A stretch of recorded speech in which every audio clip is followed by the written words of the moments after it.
రంగారెడ్డి జిల్లా షేర్లింగంపల్లి మండలం Kanchagachibowli Hyderabad central university సమీపంలో 400 ఎకరాల భూమిని వేలం వేసేందుకు తెలంగాణ ప్రభుత్వం నిర్ణయం తీసుకుంది.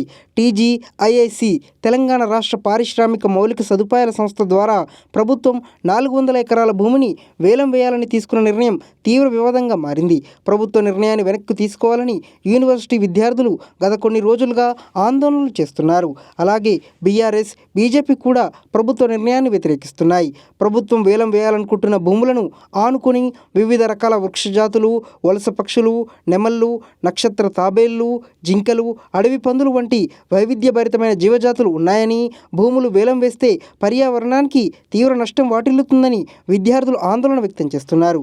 ఈ ప్రాంతం హైదరాబాద్కు గ్రీన్ లంగ్స్గా పనిచేస్తుందన్న విషయాన్ని గుర్తు చేస్తున్నారు. ఈ నేపథ్యంలో ప్రభుత్వ సంస్థ టీజీఐఐసి స్పందించింది. కంచగచ్చిబౌలిలోని 400 ఎకరాల భూమి ప్రభుత్వానిదేనని స్పష్టం చేసింది. భూమి యజమాని తామే అని కోర్టు ద్వారా నిరూపించుకుందని పేర్కొంది.